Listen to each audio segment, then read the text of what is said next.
Howdy, neighbors. Welcome to the 2014 Oklahoma Cattlemen's Association Convention and Trade Show. One of the featured speakers at this year's event, Colin Woodall, Vice President of Governmental Affairs for the National Cattlemen's Beef Association. Glad to have Colin with us here a few moments before he talks to cattle producers here today at the Reed Center here in Midwest City. And Colin, a lot of things going on in our nation's capital right now. I guess maybe top of mind for a lot of folks is the inability of Congress to get a lot done here this election season. Well, that is top of mind for us because there's a lot of things that we need them to act on, and unfortunately they are just not getting the job done. The House of Representatives has taken a lot of action here over the past couple of weeks, but unfortunately a lot of those proposals are going over the Senate and they are dying a slow death. And I think that we will see that hang out here throughout the rest of this session, and it probably won't be until the lame duck session between Election Day and Christmas that we'll actually see any real work get done. Let's talk a little bit about maybe some of the things you'd like to see done this year on your wish list, I guess you might say. Top of mind for us are the annual appropriations bills. These are the bills that fund the federal government, and through those bills we are able to utilize a process of defunding. That means taking money away from a lot of these government agencies to try to help us combat things like the Waters of the United States proposal, and also to make sure that the Dietary Guidelines process, for example, is really taking in all the facts and figures as they go through their process. Those are two great examples of where defunding is important. But unfortunately, as we talked about earlier, we're just not going to see that take place. So will we have some sort of a cross-agency, multi-agency type omnibus bill or something? Or? Right now I expect probably sometime in September when they get back from their recess that they will pass a continuing resolution to fund the government probably until November or December. Neither side, Republicans nor Democrats, want to see the government shut down again, especially not right before an election. So I do think that they will do just a short-term extension, but it won't include any of the new provisions that we've been working on. Can much get done in a lame duck, given the possibilities of a switch in the Senate control? Yeah, Ron, that it really is the key factor here. Depending upon who controls the Senate once Election Day is over, will determine how effective or productive this particular lame duck is going to be. If Harry Reid maintains control, the Democrats remain control of the Senate, then there's going to be a big push to try to get as much done before Christmas as possible. However, I do believe that if the Republicans retake control, that the new majority leader, probably Mitch McConnell from Kentucky, will postpone a lot of those actions until January so he can make all the final decisions in the new Congress. Let's talk. We'll get back to the elections a little bit later on, but let's talk about, you mentioned regulations and some things that you would like to see defunded. We've got a real battle on our hands right now with these agencies. They've gone crazy. They have, and the top agency that has gone crazy on us in agriculture is EPA, the Environmental Protection Agency. These days we call them Eliminating Production Agriculture. That's what EPA really stands for. And one of the great examples is the Waters of the United States rule. This is a proposed rule where basically they want to remove the term navigable from the Clean Water Act and open up just about every body of water out there to jurisdiction by the Army Corps of Engineers and EPA. And basically that's going to open farming and ranching operations across this country to additional scrutiny that we don't have right now. On this particular rule, there's been so much contention. It's been a really bitterly fought through words primarily up to this point. But you've got agriculture pushing, and EPA. Very unusual. It seems like they have pushed back aggressively. They have. They don't believe that they are doing anything to agriculture. They don't believe this is going to have an impact on us.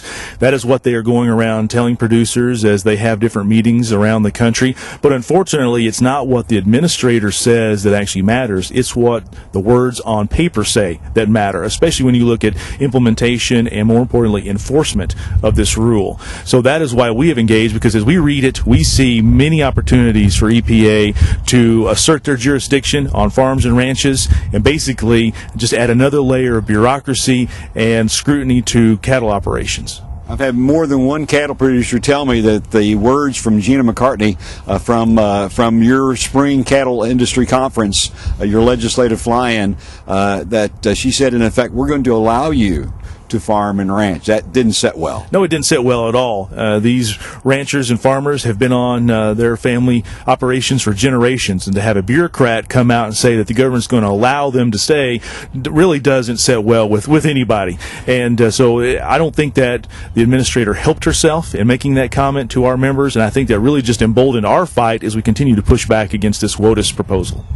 Some of the other regulations that are out there, I know that you're very concerned about the possibility of fresh beef coming in from South America. We are. This is also a proposed rule out of USDA that would allow Brazil to send fresh and frozen beef into the United States. Right now, that is not allowed because of the foot and mouth disease situation that we have down in Brazil. This particular rule would carve out different regions that have tried to address foot and mouth disease and allow them to ship that product. But unfortunately, we just don't believe that there's enough commitment on behalf of the Brazilian government to implement the protocols, to commit the time, resources, and manpower that is going to be needed to make sure that we prevent a reintroduction of foot and mouth disease here in the United States. We haven't had it since 1929. We don't want it. No amount of trade is worth jeopardizing the health and safety of our domestic herd. You also mentioned dietary guidelines. This is an ongoing fight. It is an ongoing fight. Every 5 years, we have to review the dietary guidelines. Both USDA and the Department of Health and Human Services go in and they review and revise. And every year it's a fight, or every 5 years it's a fight to try to maintain beef on the plate.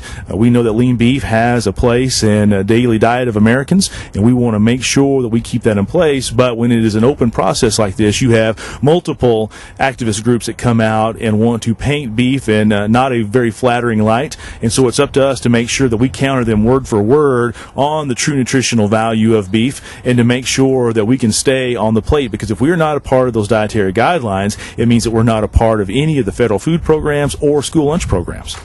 Let's switch gears for just a moment before we get to those elections. Let's talk about Farm Bill implementation. We got a Farm Bill this year. You know, some folks say that's a miracle in and of itself. Congressman Lucas has alluded to that anyway. But as we think about Farm Bill implementation, livestock disaster assistance has been put out there, albeit not as smoothly as we would have liked.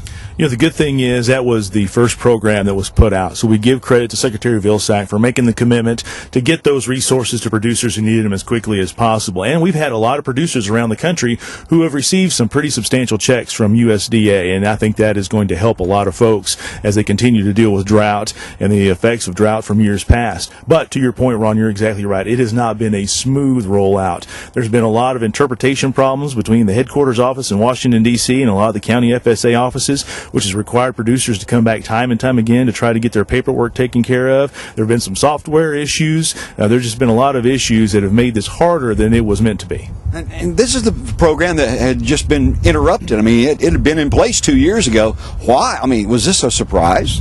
It was a surprise because, as you said, this is not anything new. There had been a little bit of an interruption, but these are programs that USDA has rolled out before, and that we had a much easier time having buy-in and sign-in by the producers. So for this to be such a hassle has had us really scratching our head why all of a sudden USDA cannot roll out programs that they have previously had on the books before. Let's talk now about the election season.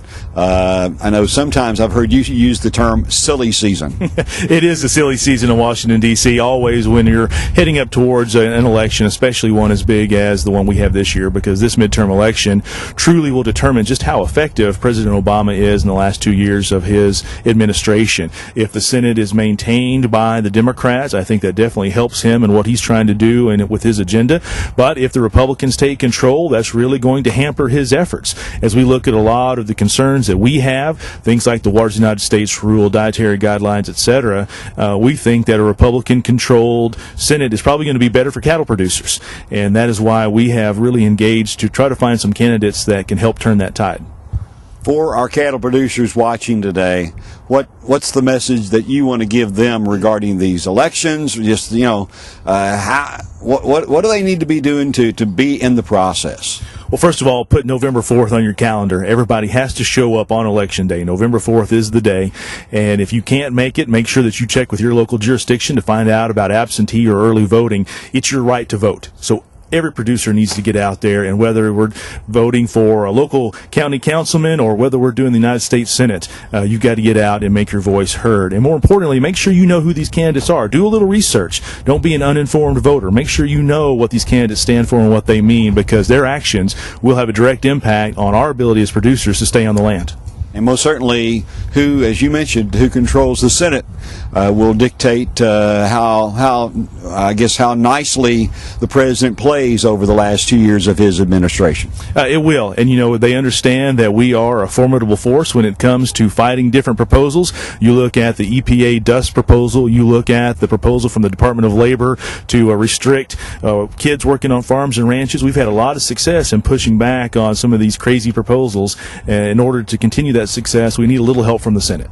We'll circle back around. We talked about WOTUS earlier, but how are they watching? Are they listening? Are they counting the comments as they come in? Are they paying attention, do you think, at all? Yeah, they are paying attention. They're watching everything that we say. Matter of fact, they've spent a lot of time trying to put out their own documents countering our position, and we've been able to go back and shoot them full of holes. So I think they understand that they're not fooling us here in agriculture, that we understand what this truly means, and that ultimately, even if you provide an exceptions or an exemption, those are easily changed by an additional administration or a new Congress. Those are not ironclad guarantees, and we need to make sure that we continue to send that message to EPA so they understand that they have gone too far here, and we're going to fight this till the bitter end. It's worth it for folks to submit those comments however they do it. Right now, that is the key. Producers need to submit the comments. It's real easy for us. You go to www.beefusa.org. It's our website. The first thing that you see is an opportunity to submit the comment. So make sure that you get that done. We have a goal of generating 10,000 comments into EPA. We need to make sure that we deliver on that, so there is that true grassroots outcry into Administrator McCarthy's office. Very good. Appreciate your time, Colin. Colin Woodall joining us today from the Oklahoma Cattlemen's Association Annual Convention and Trade Show in Midwest City. I'm Ron Hayes.